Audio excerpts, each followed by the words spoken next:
Hello everybody, welcome back to my channel. और आज मैं तुम लोग को स्टोरी सुनाने वाली हूँ, लेकिन आज जो मेरी खुद की ज़िंदगी की स्टोरी नहीं, क्योंकि मेरी ज़िंदगी की स्टोरी कुछ खास नहीं है ना, इतनी इंटरेस्टिंग नहीं है। तो मैंने सोचा कि what is the best place to find stories that are interesting, Reddit. तो मैंने रेडिट खोला है और उसके बाद अब मैं तुम लोगों को बहुत ही डेप्थ में नरेट करके बताने वाले हूँ लोगों का दुख। आज हम जानेंगे लोगों की ब्रेकअप स्टोरी की कैसे उनकी ज़िंदगी से प्यार छिन गया। क्योंकि कभी कभी सुन लेना चाहिए किसी का दुख, क्योंकि उन कहते हैं दुख बांटने से कम होता है, तो हम उनका दुख सुनेंगे क्योंकि वो बांट रहे हैं, मे बी उनका कम हो जाए। तो पहली स्टोरी है, I will be narrating all of the stories in first person, जैसे कि ये मेरे साथ हुई हो। तो मैं अभी 25 की हूँ, या तो मैंने मेरा ज़िंदगी में सिर्फ एक ही रिलेशनशिप था जो कि 2019 से लेके 2023 तक था। लेकिन मेरे बॉयफ्रेंड ने बहुत बड़ा विश्वासघात किया मेरे साथ। मुझे लगता था कि मैं ही इसी व्यक्ति से शादी करने वाली हूँ, मैंने सपने देखे थे, सजा के रखे थे, एक दिन हमारी शादी होगी, क्योंकि मैं उसे बहुत बहुत प्यार करती थी। मैंने पूरा फैमिली प्लानिंग करके रखी थी, यहाँ तक कि मेरी फैमिली भी उसको जानती थी, मेरे सारे दोस्त उसे जानते थे, और मैं बहुत प्राउडली कहती थी कि यार ये मेरा बॉयफ्रेंड है। बट नहीं, आई डोंट थिंक वो मेरे से इतना प्यार करता था जितना मैं करती। तो लाइक मैं अपने लाइफ में बहुत बुरे फेज से गुजर रही थी। हम लोग लॉन्ग डिस्टेंस रिलेशनशिप में थे और उस टाइम मैं बहुत ज़्यादा डिप्रेस थी। लाइक कुछ कुछ हुआ था जिसकी वजह से मैं बहुत डिप्रेशन से गुजर रही थी। तो उस टाइम मैं बहुत ज़्यादा डिप्रेस थी और उसकी वजह से हम लॉन्ग डिस्टेंस रिलेशनशिप में भी थे। तो इस टाइम हम लोग का कम्युनिकेशन इतना अच्छा नहीं हुआ, and he fail out of love with me, जबकि मैं उससे बहुत ज़्यादा प्यार में थी उस टाइम। फिर व्हाट हैपेंड वाज, उसने कोशिश तक नहीं करी कि टू मेक थिंग्स वर्क, बात करने की भी कोशिश नहीं करी। फिर देन मुझे उसने बताया कि ही cheated on me. Yes, you heard it right, classic move. वो एक अपार्टमेंट में रहता था, तो उस अपार्टमेंट में काफ़ी रूम थे, या उन एक कमरों में वो रहता था, और एक और लड़की दूसरे रूम में रहती थी सेम अपार्टमेंट में। तो उसने उस लड़की के साथ मेरे पे चीट किया। उसने मुझे उस चीज़ के बारे में एक हफ्ते बाद बताया। ऑब्वियसली ये जान के मुझे बहुत बहुत दुख हुआ। यहाँ तक कि मैं उसको वापस लेने को भी तैयार थी, माफ़ करने को भी तैयार थी। ही said everything will work out, and I thought okay maybe this will work out. I thought of giving him a second chance, but no, it did not. We had a very big fight and he blamed everything on me. उसने कहा यार ये सब तुम्हारी ही गलती है, like I cheated because of you, क्योंकि तुम बहुत ज़्यादा डिप्रेस थी, तो इस वजह से मुझे तुम पे चीट करना पड़ा, जो कि बहुत ही शेटी एक्सक्यूज है। Because like if you are depressed और going through any mental health crisis, वो तुम्हारी कभी भी गलती नहीं होती। और सबसे पहली बात तो चीटिंग करने का ऑप्शन होती है। How can you blame it on the other person when it is you? Then obviously उसके बाद मैं बहुत टूट गई हूँ, 3 महीने हो चुके हैं, but still I love him a lot, क्योंकि मुझे तो लगा था वही मेरा फ्यूचर है। और हम लोग गूगल पे एक ड्राइव शेयर करते थे, एक एल्बम थी जिसमें हमारी सारी फोटोज थी कॉलेज की। वो उसने डिलीट कर दी। अब मेरे पास कोई मेमोरी भी नहीं बची है मेरे कॉलेज की।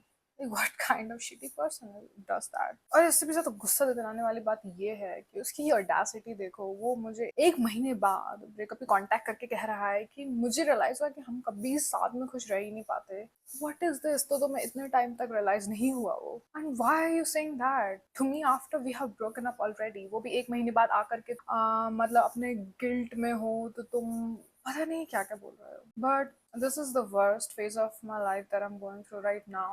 It has broken my soul completely, and I don't know how I'm going to move on from this.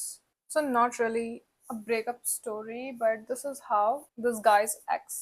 So, this is not really a breakup story, but this is how the ex left him. So, this story I'm going to narrate in third person क्योंकि ये लड़के के point of view से, और मैं लड़का नहीं हूँ। तो basically, this guy, let's call him Rahul. तो राहुल एक long distance relationship में था 4 साल तक, अपनी गर्लफ्रेंड के साथ ऑब्वियसली। और उन लोग ने ब्रेकअप किया अप्रैल 2023 में, और अनफॉर्चुनेटली हिज फादर डाइड। सो उसने अपनी एक्स से वापस मुलाकात हुई 1 महीने बाद लिटरली। तो उसकी एक्स बहुत अलग बिहेव कर रही थी। शी इज़ लाइक मुझे तुमसे फिर से मिलना है, और बहुत एक्साइटेड थी उससे मिलने के लिए, जो कि बहुत ही वियर्ड है considering his father died, and उसने उसको फ्यूनरल पे उससे मिलने के लिए बुलाया था। लेकिन उन लोग ने एक वीक एक साथ स्पेंड किया, and they did everything that a couple does. They took photos and did nasty nasty bits, all that stuff. और वो उससे कह रहे हैं कि व्हाट, मुझे वापस से पैचअप करना, I want to be together with you, this and that, and they are reconnecting, right? तो positive sign, like maybe शायद से she still loves me, wow. और उसने उस हफ्ते के दौरान उससे ये भी कहा कि मैं तुम्हारे साथ रहना चाहती हूँ, I want to move in together with you. Imagine his happiness, वो तो बहुत ही खुश है, राइट? तो राहुल ने उसे कहा कि मुझे कुछ चीज़ों से डील करना है, because you know his father had died recently and she agreed. और जिस दिन वो दोनों जुदा हो रहे थे तो उसकी गर्लफ्रेंड की एक्स की आंखों में आंसू थे, ऐसे बह रहे थे।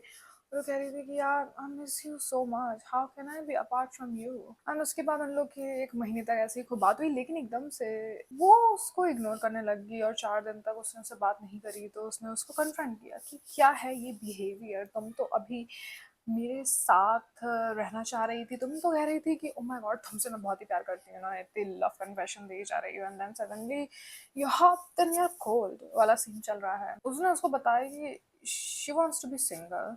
मतलब इतनी बेवकूफ़ी करने के बाद 1 महीने तक उसे अपनी उंगलियों पे इशारों की तरह नचाने के बाद वो उससे कह रही है कि मुझे सिंगल होना है। और वो कह रही है कि I am so sorry for hurting you, और उससे कह रही है कि I am sorry for hurting you, लेकिन obviously if somebody doesn't love you, you have to let her go, so he let her go like a normal human being। लेकिन यार इसमें कुछ नया और अनोखा नहीं था, जिससे कि राहुल को सरप्राइज नहीं होना चाहिए था। और वो ज़्यादा सरप्राइज था भी नहीं। जो उनका 4 ईयर लॉन्ग डिस्टेंस रिलेशनशिप था उसमें वो हमेशा ही ऐसा बिहेव करती थी, बीच बीच में वो गायब हो जाती थी, कहती थी I can't handle this long distance relationship, which is understandable क्योंकि कुछ लोग नहीं कर पाते हैं। लेकिन तुम वापस वापस ब्रेकअप कर रही हो, वापस रिकनेक्ट कर रही हो, क्या तुमने सामने वाले को बेवकूफ़ समझ के रखा है?